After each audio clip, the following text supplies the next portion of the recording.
Dear listeners, dear UIPM athletes, welcome to our next episode of our anti-doping podcast, and Christian, welcome. Hi, Tomasz.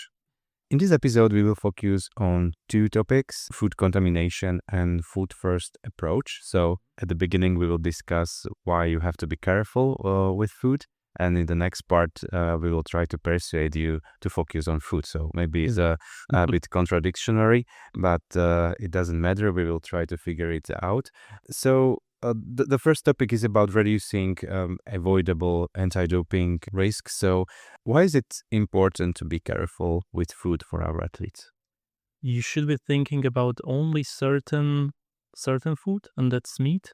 Well, because in some countries it has been proven that the meat was in fact contaminated with certain anabolic substances, and these countries are mainly China, Mexico, and Guatemala, as well as some South American and Latin American countries, as for example Colombia and Peru. When we speak about food contamination, is it strictly connected to meat products? Mm-hmm. So like water is safe, right? Water is safe, and race water. In regards of anti-doping. Otherwise, you never know. So what about those substances? How can you describe those? These substances are anabolic substances. It's clenbuterol, zilpaterol, zeranol, and ractopamine. These are bulking agents. They are used in farm animals so that the farm animals are bulkier and more meat is produced. To be honest, when we were preparing this podcast, I was kind of shocked that something like this could be presented in meat products. Isn't it a bit ridiculous? It shouldn't be there. I understand that it's about the growth promoting effects, so we want more meat, more money. But these substances are quite serious one, right? They are. What could be the impact on our health when we eat meat products? What? In short term, I don't see any direct impacts because those concentrations are very low. However, if we would be consuming these long term, I think that our hormonal system could be impacted. If I imagine that I'm an athlete, I don't know why we are laughing, but okay. It wasn't meant as a joke. Should I really be careful if I eat meat or not? Or how the case would be solved? You know what, in certain countries, as I've mentioned, because in most countries in Europe, in USA, Canada, New Zealand, Australia, in these countries, the risk is extremely low.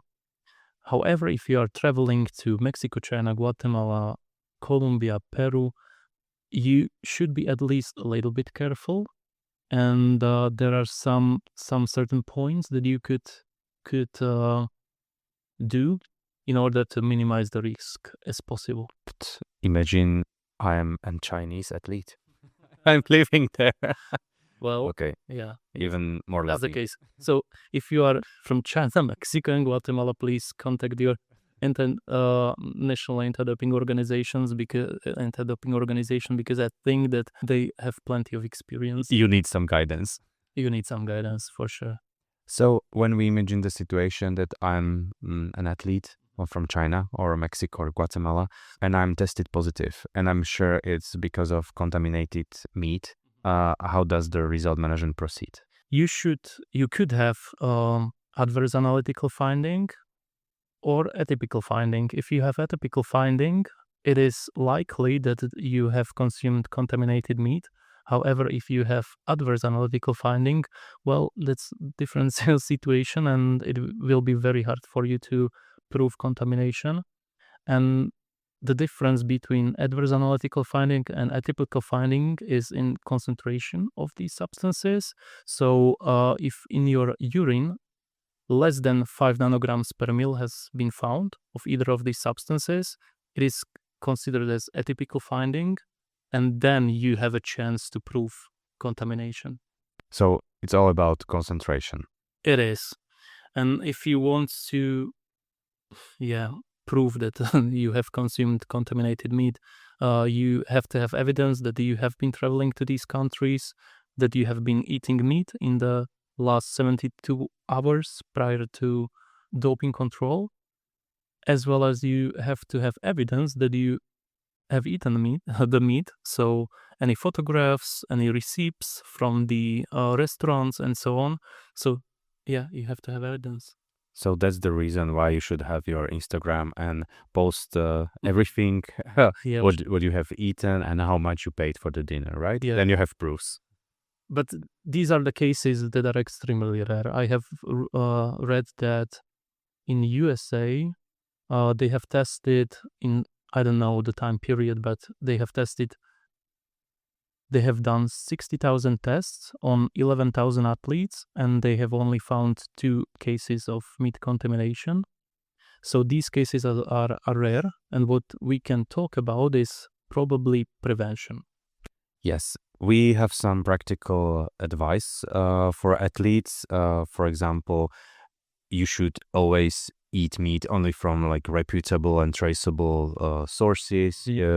You should eat in like athlete villages at the Olympics. I think that this is the critical point. If you are at a training camp or a competition, just eat wherever others eat, because if there is a contamination, you wouldn't be the only one. Yeah. And it would be environmental contamination from the meat, probably. So yeah, that's the point. And if you are going outside of the athlete village or the training facilities or the competition venue, just don't eat from the street vendors, because those are not traceable, and the origin of meat, you just cannot know where the meat is from. I have found one precaution, and it was that be careful with organ meats and oxtail. Yeah. Why is it important? Because in the cases that we have seen in the practice, most of them were connected to eating either liver or oxtail. In these, in liver and oxtail, in these organs or parts of the body, these substances can accumulate, and the risk of testing positive is even higher. So the most practical approach would be don't eat organs and oxtail. Just eat wherever the others athletes eat, in the training village or competition venue and so on. And if you want to be very sure that you will not eat contaminated meat, focus on fish, because we haven't seen any cases of contaminated fish. So once we understand like contamination risk from meat and the broader issue of inadvertent exposure, the next question is maybe how can athletes support performance in the safest possible way? And this leads us directly to the food first approach, our second topic. This is something which is like quite popular nowadays. I would say that maybe food first approach is something connected to dietary supplements. So we try to explore how food can be very beneficial for athletes, and that maybe we don't need those. Yeah, we will try to give you alternatives to dietary supplements. We even have some special recipes, right? Mm-hmm. So do you believe that food first approach is important for athletes? Always, it is very important. Is it important for you as well as an athlete? Mm-hmm. And from which perspective? I don't want to eat contaminated products, as we have discussed this in the last 2 episodes, or this episode, and we'll talk about it in the next ones as well. And also, sometimes food is enough. I think that our thinking should be that food is great. I think that our body was actually built to eat food, rather than eating concentrated substrates and capsules with something. And I really do believe from scientific perspective and health perspective as well that our body need to digest complex food metrics, not only some like ingredients which are concentrated, our extracts. Yeah. What is quite useful is that we basically have an alternative, like food first approach alternative, basically to every sport supplement, right? So maybe we can start with some ideas. Something which is very simple is a homemade sport drink. So you don't have to buy it. In ionic drink. Yes. You don't have to buy it. You just can prepare it by yourself. And my personal recipe is that you just need a half a liter of water, 1 teaspoon of honey, pinch of salt, and for better flavor, you can use juice of half a lemon or orange. It depends what you prefer. And you have very effective hydration. You have small carbohydrate support, sodium replacement, and it's a simple, lower risk alternative to commercial product. And I also see extra value when you prepare something by yourself. Yeah, excellent. That's an excellent recipe, because in ionic drinks, what do you have there? You have sugar and you have sodium. So I think that this recipe is very low cost, but it ticks the box. To be honest, I was a bit skeptical when we had this idea about the food first approach and recipes about supplements.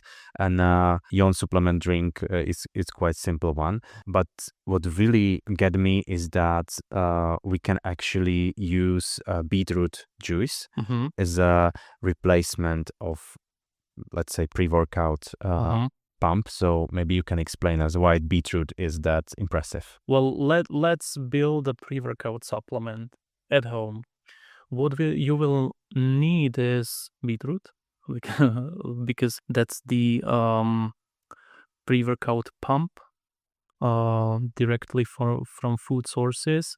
What you could use is 200 grams of beetroot, and you could prepare a concentrate from it to half liter of water, and this way you can pump your body as with the pre-workout supplement.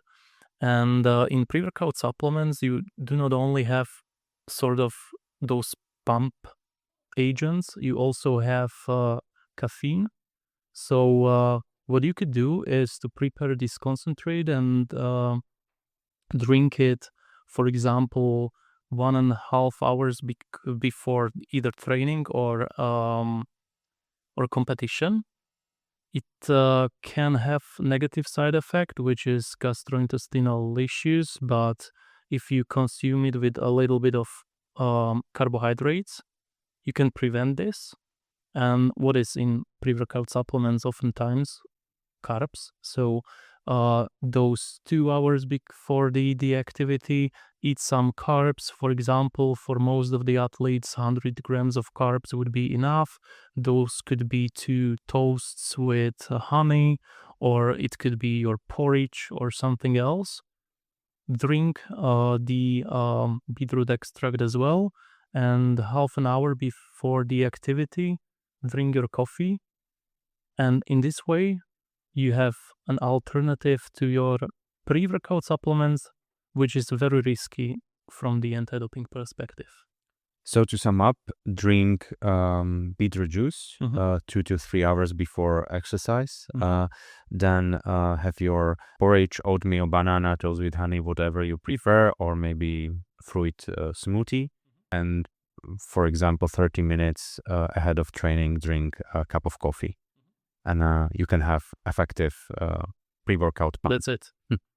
We've also mentioned our gut health in our previous podcast, and we already discussed that regarding of probiotic and prebiotics. We have excellent example in food. So regarding probiotics, go for yogurt, kefir, fermented vegetables, kimchi. And for prebiotics, I think oats are the number one food you should have in your diet. What do you think? Yeah, I think so. And other fruits, vegetables as well. Yeah, we have many of those. So those ideas are quite simple.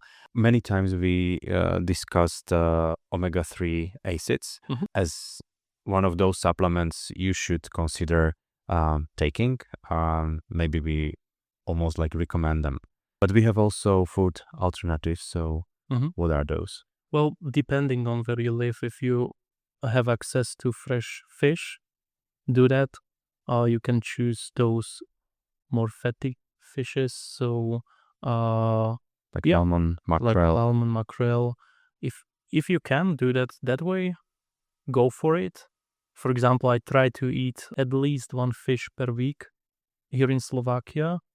However, it can be, yeah, the fish is not that fresh, and it can be expensive. So it depends on the region where you live in.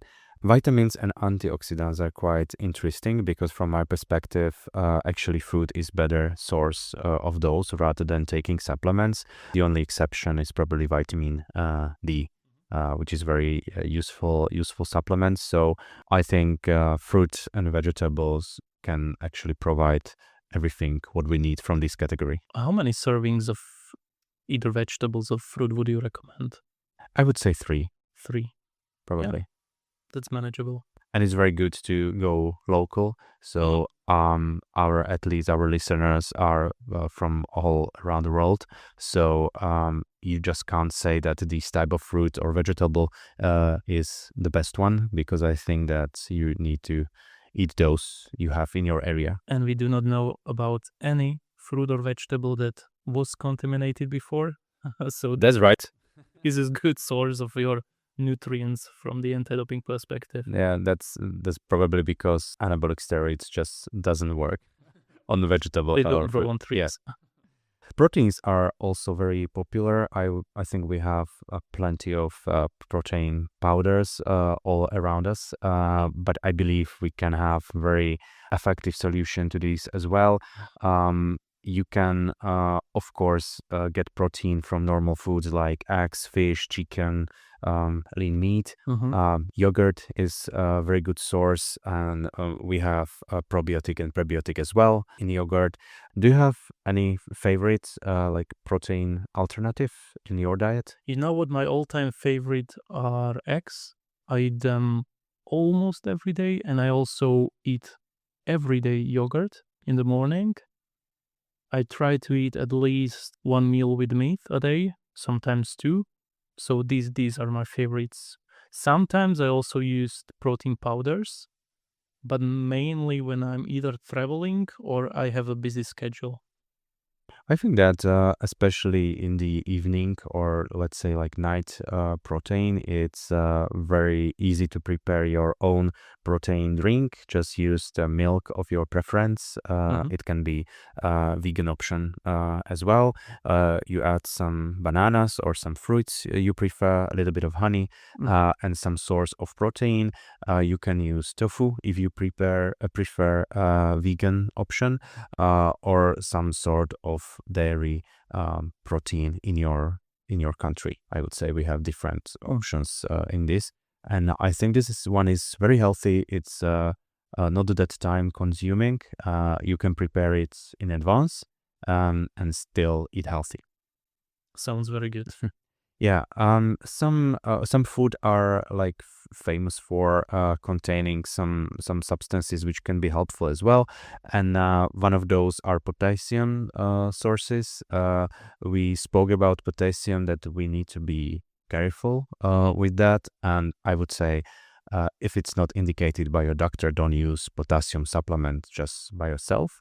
But with food, it's quite safe. You can have bananas, you can have avocado, even potatoes or spinach. And all of those are very rich in potassium. So I think you can really fulfill your level.